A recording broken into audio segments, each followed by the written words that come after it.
Subhanallah. அஸ்ஸலாமு அலைக்கும் வரஹ்மத்துல்லாஹி வபரகாத்துஹு. அல்ஹம்துலில்லாஹ். ரமலான் மாதத்தை அடைந்து முதலாவது நோன்பையும் நோட்டிருக்கிறோம் அல்லாஹுடைய உதவியால். இந்த ரமலான் மாதத்தில் நாங்கள் ஒரு நிமிடத்தை கூட வீணாக கழிக்கக்கூடாது. அமல்கள் இல்லாமல், நற்செயல்கள் இல்லாமல் ஒரு நிமிடம் கூட வீணாக கழிந்துடக்கூடாது. அதனால் முடியுமானவரை அதிகமான அமல்களை நாங்கள் செய்வோம். அதிகமான அமல்ண்டா முக்கியமாக குர்ஆன். எந்த அளவுக்கு அதிகமாக குர்ஆனை ஓதுகிறோமோ அந்த அளவுக்கு எங்களில் பிரகாசம் உண்டாகும், எங்களோட முகத்தில் பிரகாசம் உண்டாகும், எங்களோட வாழ்க்கையில் பிரகாசம் உண்டாகும், எங்களோட வீட்டில் பிரகாசம் உண்டாகும். நாங்கள் மாத்திரமல்ல, எங்களோட வீட்டில் இருக்கக்கூடிய எங்களோட பிள்ளைகள், மனைவி, குடும்பத்தார், பெற்றோர்கள் அனைவரையும் ஆர்வமூட்டி குர்ஆனை ஓதக்கூடிய ஒரு சூழலை நாங்கள் உருவாக்கி கொடுக்கணும். அதே போல் அதிகமாக இஸ்திக்ஃபார் செய்யணும், எங்களோட பாவத்துக்கு மன்னிப்பு தேடணும். இந்த ரமலானுடைய முதலாவது 10 அல்லாஹ்வுடைய ரஹ்மத்தை அல்லாஹ் முழுமையாக பொழியக்கூடிய 10. அல்லாஹ்வுடைய அன்பு எங்களுக்கு கிடைக்கக்கூடிய 10. அதனால தான் ரசூலுல்லாஹ் அல்லாஹும்மர்ஹம்னா பிரஹ்மதிக யா அர்ஹமர் ராஹிமீன். யா அல்லாஹ், எங்க மேல நீ இரக்கம் காட்டு உன்னுடைய ரஹ்மத்தை கொண்டு.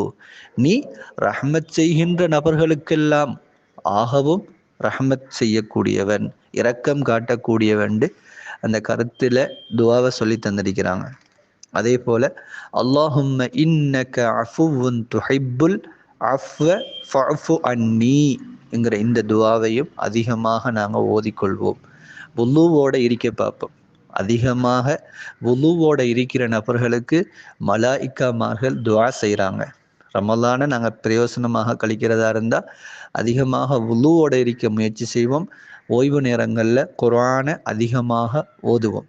ஓத சிரமமான நபர்கள் ஆக குறைந்தது ஒரு நாளைக்கு ஒரு ஜுஸுவாவது முடிக்கிறதுக்கு முயற்சி செய்வோம்.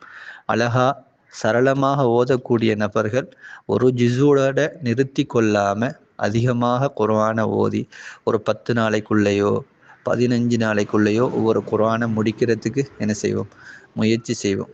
அதே போல் எங்களுக்காக, எங்களோட குடும்பத்தினருக்காக, முழு மக்களுக்காகவும் நாங்கள் துஆ செய்வோம். அதிகமாக எங்களோட பாவங்களுக்கு மன்னிப்பு தேடுவோம். எங்களோட பாவம்தான் எங்களோட வாழ்க்கையில் ஏற்பட்ட சிரமங்களுக்கு காரணம், நெருக்கடிகளுக்கு காரணம், வரக்கூடிய சோதனைகளுக்கு காரணம். அதனால் எங்களோட பாவங்களில் இருந்து மீளக்கூடிய தௌபாவை செஞ்சு கொள்ளணும். நாங்கள் தௌபாவை செஞ்சிட்டோம்னு சொன்னால் எல்லா வகையான பலாய் முசீபத்துகளும் எங்களை விட்டு போயிடும். அதனால் மனசு ஒரு வகையான நிம்மதிக்கு வந்துடும்.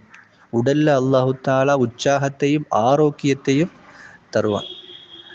அப்போ என்ன செய்வோம், இந்த ரமலானை நம்ம எல்லோரும் பயன்படுத்தி அல்லாஹ்வால் பொருந்தி கொள்ளப்பட்ட கூட்டத்தில் அல்லாஹு தாலா சேர்த்தருள்வானாக.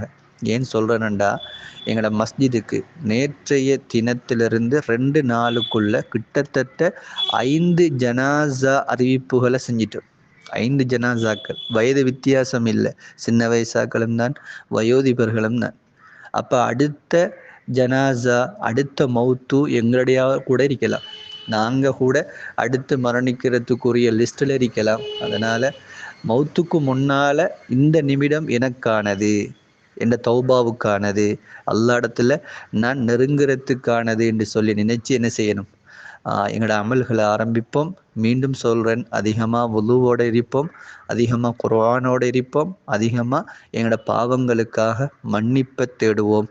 நிச்சயமாக அல்லாஹ் எங்கள் மேலே இரக்கப்பட்டு எங்களை, எங்களோட குடும்பத்தாரை பொருந்தி கொண்டு சொர்க்கவாதிகளாக கபூல் செய்வானாக.